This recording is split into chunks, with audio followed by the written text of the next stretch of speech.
everyone, I'm Bonnie Schneider and welcome to the Techstrong Gang. Today is Earth Day and our whole show will be talking about various aspects of this important day and how we can preserve the planet. So stay with us. Techstrong Gang is coming right up.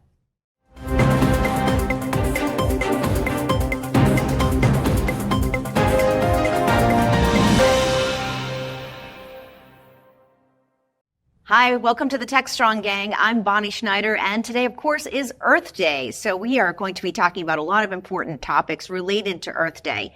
I wanted to start off first by introducing today's co-host with me, Mike Vizard, our head of content at Techstrong. Great to have you. Great to be here as always. And yes, saving the planet's important. It absolutely is.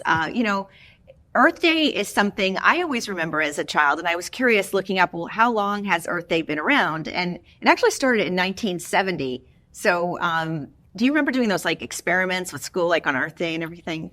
I remember when it first came out, it was kind of a controversial subject to begin with. A lot of people were like, this is some sort of conspiracy against carbon fuels and the oil companies. And it's funny, we're having the same conversation, 3 decades later?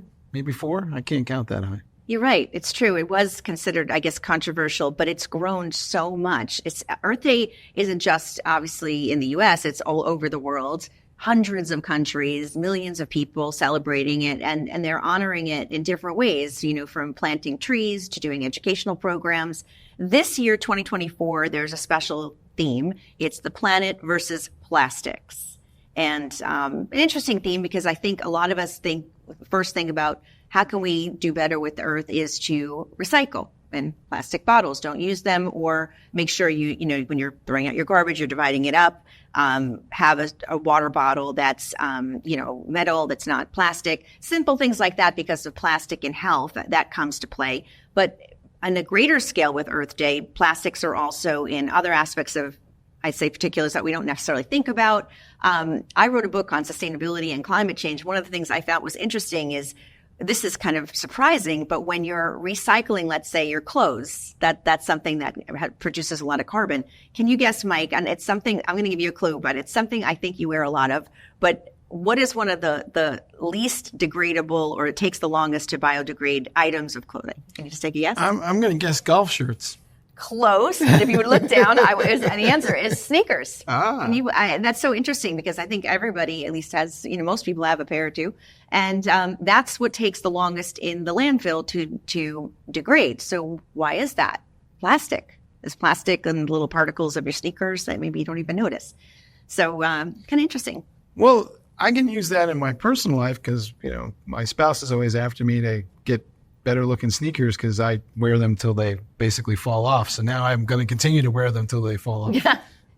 Yeah, save the planet a bit. And one of the things I thought was interesting for the Techstrong Gang was also to talk about where else there's plastic. And I think most of us know when we're using our own tech, there's plastic wires and there's plastic parts to our laptops and things like that. But in data centers itself, there's a lot of plastic and that can be when it comes to, I mentioned wires, but there's also other parts that are within different components of data centers that are plastic. I mean, that was something we were just talking about that. Yeah, you brought this up before the show, and frankly, I was a little surprised because when I think of data centers, I think of metal, lots of racks, but it turns out there's a lot of plastic hiding in that data center, and a lot of it is this very expensive, super conditioned plastic that they create to kind of hold the racks together. So it's designed not to melt in the heat. But then it turns out when it comes to recycling, I was looking this up on Data Center Magazine, actually, and they were saying that on average, the 1 megawatt data center will kick off about 33,000 pounds of emissions from plastic as you recycle all that stuff. And so that's not an insignificant number. I mean, there's lots of other sources of plastic in the world, but everybody needs to do their bit, right? Yeah, and it's one of the dichotomies that we face trying to solve the sustainability issue. On one hand, you're trying to do that, be careful, use less plastic. But on another hand, you want to use less energy. So you want to focus on cooling in a data center. Well, guess what? That's another problem because the cooling mechanisms also use plastic. So we have this also happening when it comes to air conditioning. Air conditioning uses energy, but it keeps us cooler. So it's definitely going to be a challenge to use less energy and also use less plastic at the same time.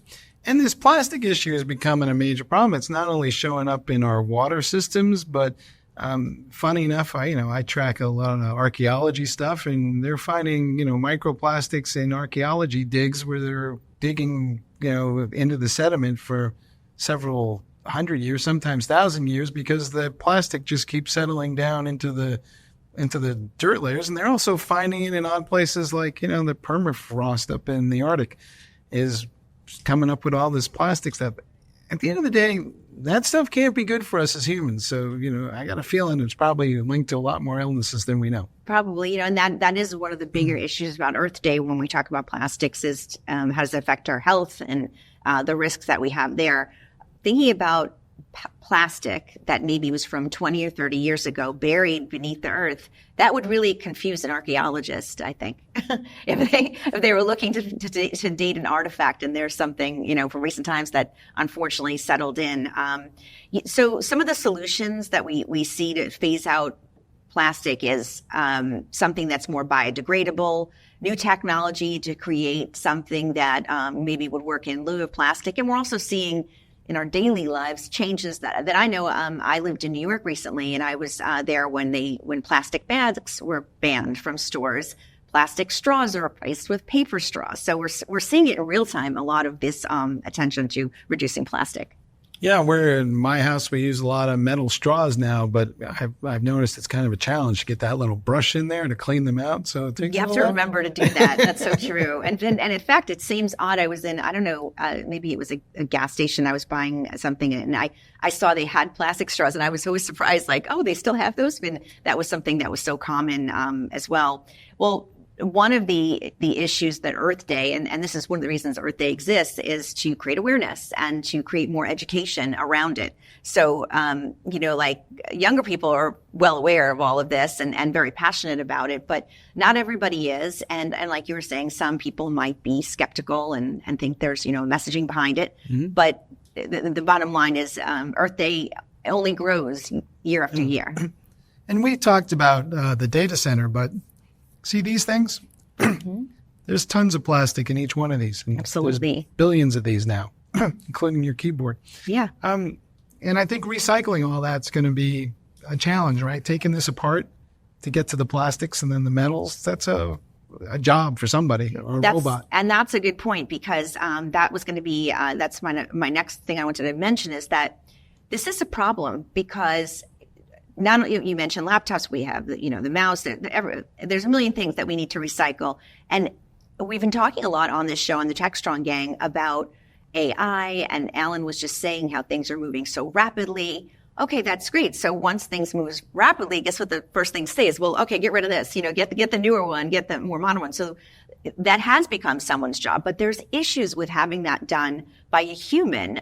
One, it's time consuming and they have other things they want to be doing. And two, there's also a safety risk in dealing with wires and cables and all that. So one of the new areas being looked at is how can we automate our recycling of hardware and plastics? And that's something that's going to be, I think, more explored, maybe using AI, but figuring out ways to do it without a human doing it.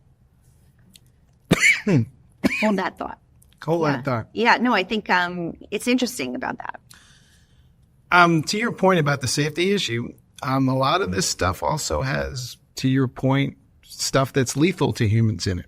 And what happens with these things is they wind up in landfills in South America and other places, and then people try to go in there and get that stuff out because it's valuable and you can sell it. But that stuff's killing them. And it's mercury and all these other things. And so it's not just the plastics. It's really the whole planet issue. And to me, it always comes back to the same thing. It's affecting our health. Yes, that's exactly true. So think about that, I guess, the next time that you're upgrading or getting rid of equipment, like where is it going? What's the best way to do it? Or look to having a system that's already in place as digital transformation takes place. I think a lot of companies are dealing with this where they're getting rid of all sorts of equipment and upgrading or just simplifying, and maybe you don't need as much hardware. Obviously, every time we get a laptop, it's a little smaller, and so it's just something to think about on this Earth Day. have a plan ahead, for your organization of how are we going to be recycling as we grow? Let me ask you a question because you follow this more closely than I do. I read that a lot of the plastics that we do recycle don't actually get recycled. That was really disappointing as someone who's been dividing bottles for many years. I read that as well. I think I saw a report on it. I can't say for sure that's true, but I have seen that in many areas. I don't think that means that we should stop doing it. Because even if a percentage of it doesn't end up in a landfill or is recycled, to me, that's still worth it if you can. But I did see that, and we'll have to keep an eye on that as well. But hey, it's Earth Day, so we're, talking about plastic, we're talking about data centers, and we're talking about recycling. But there's a lot more to talk about when it comes to Earth Day, because this is obviously Earth Day, I said, started in 1970, so over 50 years ago.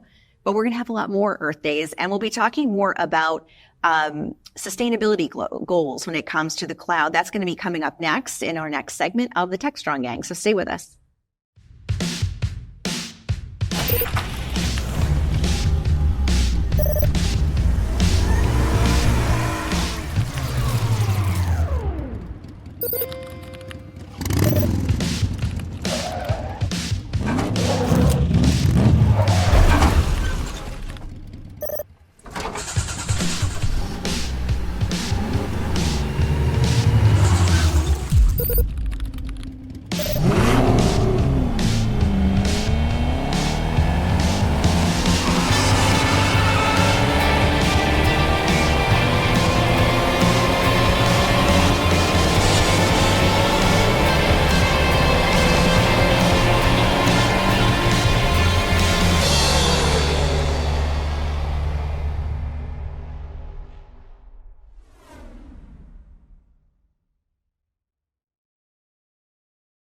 Hi, everyone. Welcome back to the Techstrong Gang. I'm Bonnie Schneider, joined by Mike Vizard, and we are going to be talking about data centers and also the cloud because it's Earth Day. Earth Day 2024, the theme is to talk about how we can reduce use of plastics, but we're also talking just in general about sustainability. And one of the things on Ecotech Insights, which I encourage you to check out, I've interviewed many thought leaders on this topic, cloud infrastructures. How do we align this rapid growth that we're seeing, but also with sustainability? And cloud providers are saying, you have to have a green cloud. Things should be green, and every aspect of a data center turn to renewable energy. Huge corporate leaders are saying that as well and doing it and following up by that. And Mike, I know you've been seeing that in the people that you speak to as well. Yeah, you see a lot of ratings these days where the cloud service provider will say, first it will start with, we're carbon neutral, and that can be measured in a lot of ways. And sometimes I'm not quite clear that they're all measuring the same thing in the same way. But you can get a better understanding of how much carbon your software running in the cloud is actually kicking off, and then you can factor that into your metrics. And in Europe, you're kind of required to do that now because it's part of they're ahead of us on this whole conversation. But I believe that ultimately everybody who uses something in the cloud is going to generate some sort of metric, and you can see. And I always think that, people will do the right thing if they have a metric in front of them and they can track it. But otherwise, it's just kind of a theoretical construct, and you forget about it because there's nothing there to kind of look at. And I guess the old saying is, things measured or things done. But I think that needs to apply here. I think so, too. And I think in the beginning, there might be a total misconception, or maybe that people are accurate in estimating or guesstimating how much energy are we using. And some of the newer tools we covered in an interview I did with Dynatrace, their carbon impact app, where they're able to first measure and then track and then provide actionable insights. But that's one of many that we're seeing. A lot of new tools are coming out there. Maybe they are coming starting from Europe, but we're seeing them for U.S. companies as well to measure the carbon use and also to track it. And then the other side of it is when we talk about data centers that we were talking about earlier is for everything to return to be using 100% renewable energy. A lot of companies have that goal for 2040 or 2030, and there's obviously a ways to go, but it seems that you're seeing a lot of renewable energy companies partnering with data centers and data center development and cloud as well. Also, I did an interview with a company that talked about when building a data center, it was a construction company. using all sustainable materials. So I just think it goes into so many different aspects of it. Do you think we're going to achieve those goals? Because a lot of people have stated those goals, but I'm not quite clear that we're going to hit them all. I mean, what's your sense of where are we on this journey? I think that we probably will because, well, a couple different reasons. There's always, two reasons. Like you want to and you have to. Well, we'll start with you want to. You were saying, given the chance, people will do the right thing and want to do this. It's exciting to be part of something that's so new. And can we get all renewable energy? Let's try. But then do we have to? And with the regulations that are coming across globally, it makes sense. There's also an incentive. A lot of governments are providing incentives to use renewable energy. So people are getting on the bandwagon for that because, and I just see this across even just LinkedIn writing about, hey, did you know that there's this available, there's that available? So I think it's a combination of all of those factors, but we've already reached so many goals that probably would have seemed impossible years ago. Here we are on 2024 Earth Day talking about this. So progress has been made. I think it will continue.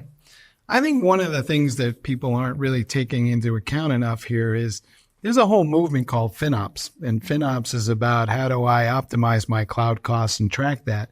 Well, there's a direct correlation between cloud costs and how much energy is being kicked off because energy is the output of usage.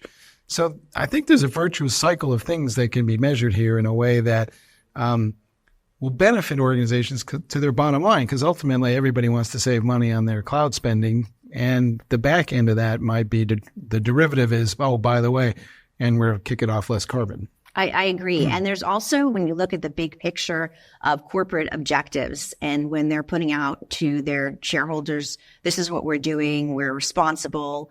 This is a big part of it. So there's the saving money. This is the right thing to do. But there's also the public relations, the presentation of our company and how we're operating. Now, to be fair, on the other side of this, I've talked to some folks in the energy sector and, they're not laughing all the way to the bank, but it's pretty close. And their point of view on it is great for all the renewable stuff, but the demand for power, for compute because of AI is far exceeding anything we've had before. And they're like, the renewables can't keep up. So we're seeing more demand for energy sources that are carbon based. And so, or energy sources that we're not using or as much of like nuclear energy. I spoke to a company that specializes in that, and their demand for data centers has, I think that's why they're out there. So alternative energy for sure. And it's really like anything else where when we're in this desire to switch to renewables, there has to be that balance because you don't want people to go without heat or without cooling, and you don't want your equipment to do that either. So I think you're right. I think that the goals will be met with the reality of what's possible. I think the data centers themselves are moving, right? There used to be, and it kind of ebbs and flows, but for a while there, data centers were just, something companies built as near to their offices as they could reasonably get. Then there was kind of an awareness of energy costs, and there was a shift towards let's build data centers on rivers and Iceland and wherever else we could find a cool spot. And then it shifted back towards we were going to put the data center closer to the point of consumption because we wanted to improve the application experience. So there was this whole movement back towards clusters of exchanges. And now I wonder if we're going to see the other shift and we're going to go back to we're going to put data centers in remote locations where there's a lot of cooling and we'll just build better networks. That's true too. I mean, if there's better cooling, obviously there's going to be less of a need for cooling. But I was thinking back to what you were saying before about the demand for AI. It'll also plan on, okay, let's say we're in a situation where there's more energy than we can provide. There also has to be the way to get to deliver the energy. So for like logistically. So I think AI is going to play a role in that and delivering different ways of if you have it, especially in a data center that's an obscure location. Okay, what if there's a problem? How do we get there? How do we, that was the backup plan. I think that's what I was trying to say. I think that's part of it. I don't know. There's an old joke that says the future of the data center is one person and a dog, and the dog is there to keep them from touching anything. That's funny. I could see that. Well, it's a great topic for Earth Day 2024. We're talking about plastics and kind of switching. We're going to switch gears in our final section of this show and get you into your holiday mode. Maybe you're planning a trip this summer. Maybe it's on the sea. Well, stay tuned on the Techstrong Gang. We're going to talk more about cruise ships and some new AI innovations there next. I'm Bonnie Schneider, sustainability contributor to the Techstrong Group. I'm excited to introduce you to a groundbreaking new initiative from Techstrong Research, the Sustainability Pulse Meter. The Pulse Meter offers valuable insights into how environmental responsibility factors into tech purchasing decisions for key players in the industry. Position your company as a leader in the industry and differentiate from your competitors with the Sustainability Pulse Meter, offered exclusively from Techstrong Research.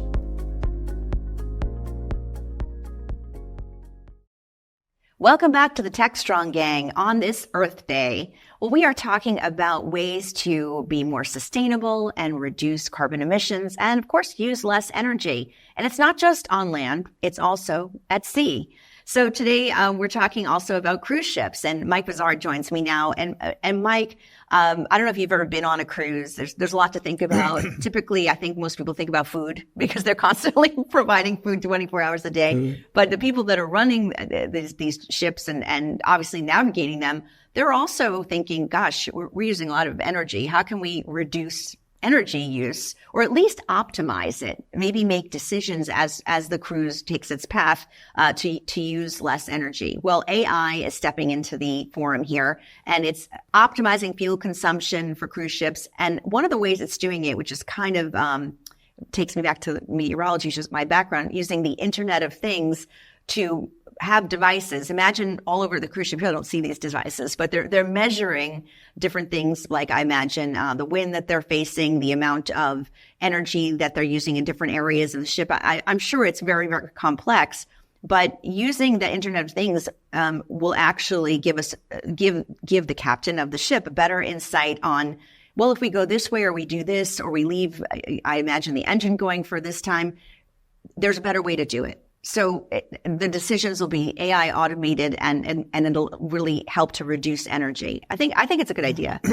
I think to your point, there's too many variables. It's too complex to figure out by yourself. Mm-hmm. And it changes constantly based on what's going on with the waves and everything else.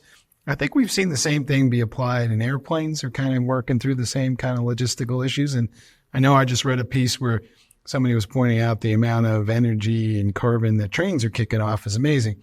And that could be run more efficiently as well. So I think we're going to have like AI everywhere to help us manage our energy flow, including data centers, by the way. We'll probably have AI to manage the data centers to help them more efficiently.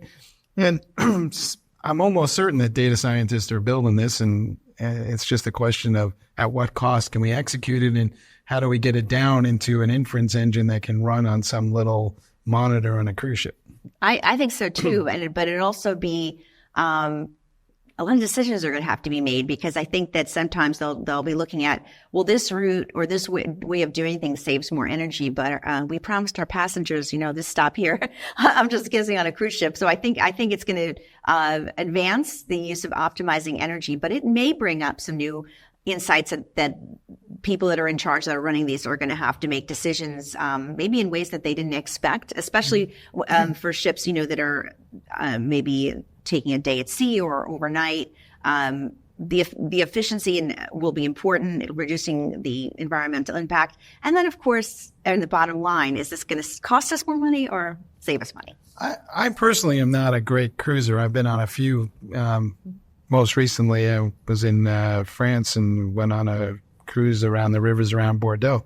But I don't get it myself. I mean, it's kind of like not the best experience in the world, but I don't know. Do you cruise? No, my sister does, and my brother-in-law, and they love it. I feel the same way you do. I went as a child, and I remember getting a little seasick, and and I just remember them constantly bringing out. There was like you think 3 meals a day. the food was just coming too much. It was like midnight buffet. Now it's the after midnight buffet, but a lot of people love it. We're here coming to you in Florida. So cruise ships are everywhere here. So they're obviously very popular. And for those that are looking to enjoy a vacation and think, well, it's, you want to think that what your activity over your vacation is sustainable. I think it also is a positive that the passengers that are on a ship where we're optimizing our use of energy. We're not wasting energy because, as we know, carbon emissions, there's a lot of misconceptions of where the biggest problem is, but it's transportation. That's where we're seeing a lot of emissions. So it makes sense. Yeah, don't get me wrong. I'm all for your God-given right to go cruising. It's fine with me. But just personally, I'm kind of not quite getting it. But I wonder, with the energy consumption of that, will people pick a cruise line based on how energy efficient it is, or is that going to be lost on, page 49 of the brochure somewhere in a footnote? I think that's a good point. Let's say they're marketing for cruises out of California. I could see that being a big selling point, for folks there that are perhaps more focused on that. So that is interesting. It could be something for marketing, and it could bring up bookings. So in the end, whoever, if there's someone saying, oh, this might cost us, maybe it'll bring in more revenue. So we'll have to see. You always like to think that these sustainable solutions won't cost, they'll actually help.